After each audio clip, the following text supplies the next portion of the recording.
Bonjour à tous, c'est toujours depuis Marrakech que je vous parle où je suis aujourd'hui en compagnie de Juliette Biao. Elle est directrice régionale et représentante du programme des Nations Unies pour l'environnement.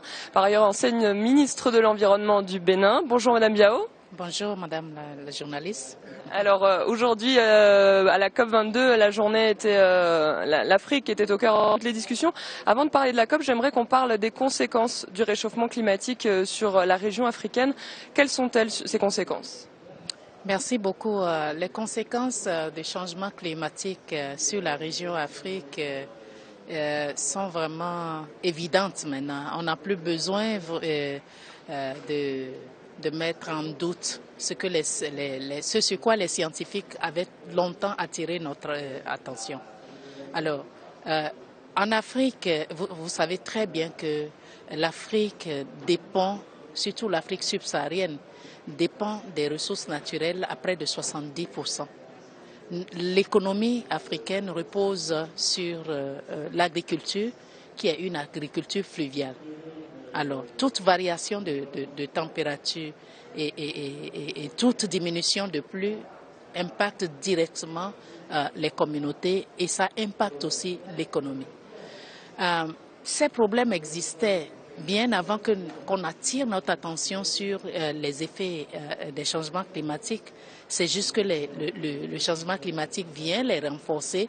Et non seulement vient les renforcer, mais met à mal aussi, les changements climatiques mettent à mal un peu tous les efforts qui ont été consentis pour réduire la pauvreté en Afrique.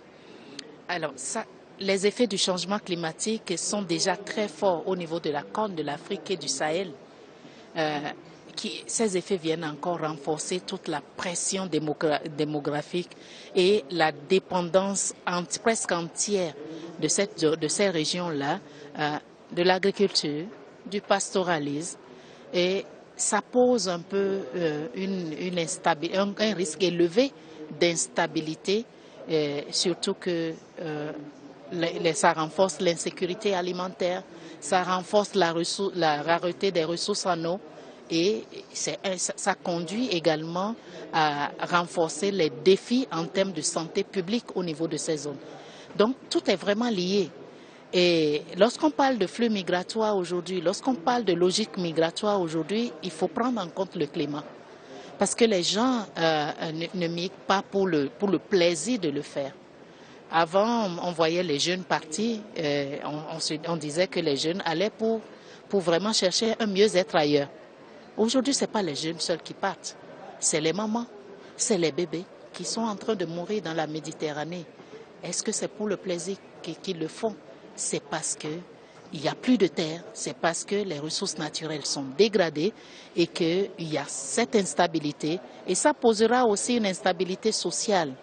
Donc, la question de la migration aujourd'hui, si elle n'est pas prise en compte de façon holistique, en intégrant le climat, il sera difficile d'y apporter de solutions et l'instabilité va toujours continuer. Alors donc c'est une question à prendre au sérieux. On a dit que la COP22, le Maroc souhaite en faire la COP de l'Afrique. Qu'est-ce que vous pensez que les pays africains peuvent attendre de cette COP22? Merci. Bon, c'est bien de dire que c'est la COP de l'Afrique. Moi, je comprends ça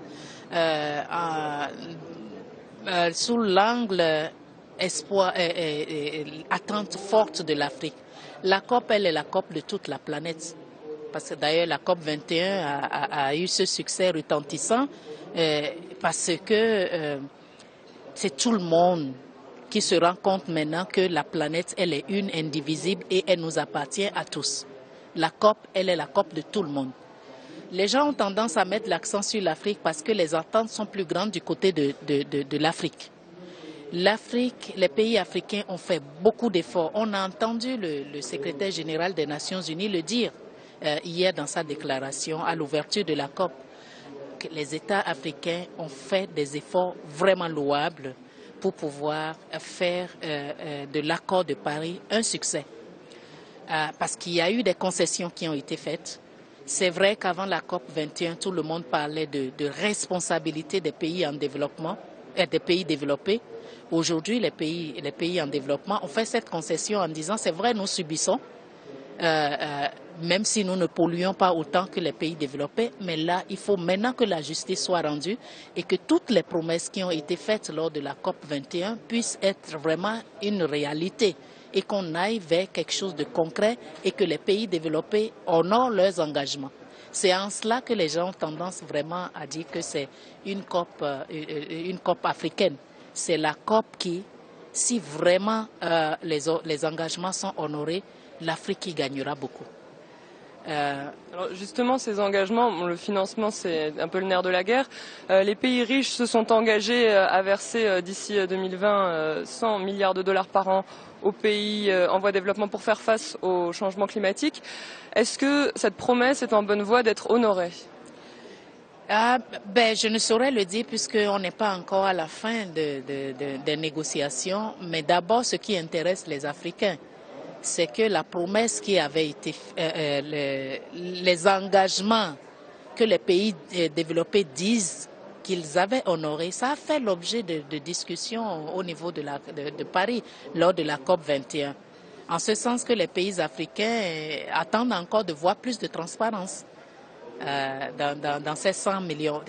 L'OECD a fait une évaluation et a dit à quel pourcentage ces engagements ont été honorés. Mais il n'est pas très clair encore au niveau des pays africains quelle est la différence qui se fait entre l'aide publique au développement et la finance climat, même si tout est lié.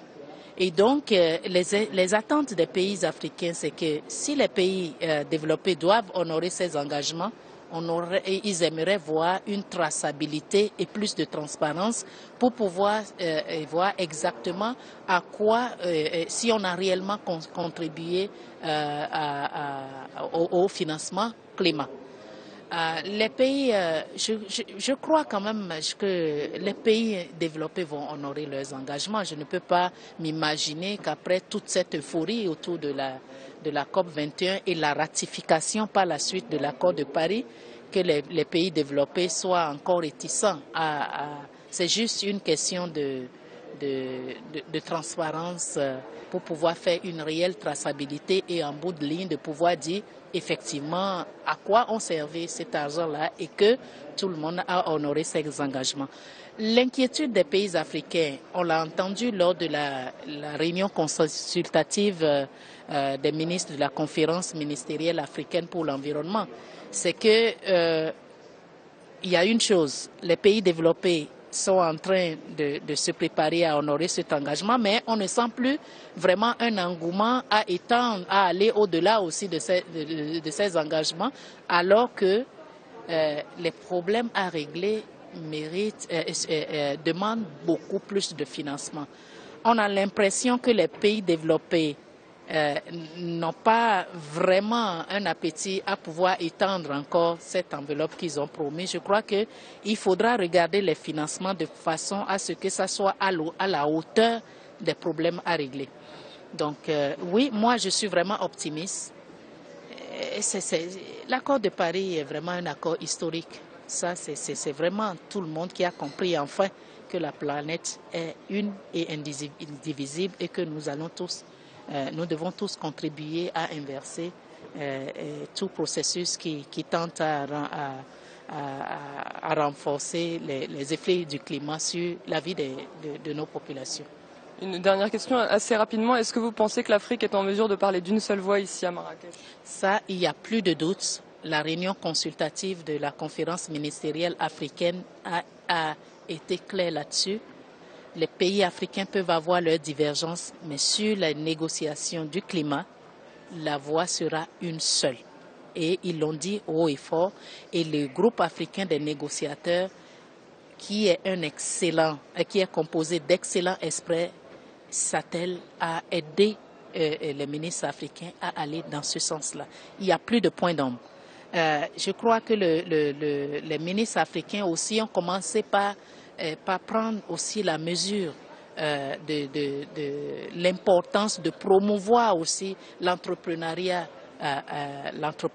des femmes sur les questions des énergies renouvelables qui sont d'abord une question de droits humains parce que tout gouvernement a le devoir d'assurer à tout citoyen le droit d'accès à un environnement sain, productif et puis propre. Et chaque gouvernement aussi a le devoir de créer des opportunités à tous pour qu'ils puissent vraiment réaliser leurs aspirations de vivre en dignité. Et l'intention de l'agenda 2030 est de n'exclure personne. Donc les femmes aussi ont mérité une attention particulière au niveau de la réunion consultative des ministres de l'Environnement. Et je crois qu'on est en train de faire un pas pour que la justice sociale soit rendue. Juliette Biao, merci beaucoup d'avoir été avec nous ce matin sur Médien TV pour cet entretien. Merci. Très bonne Je vous en prie. Le plaisir a été le mien.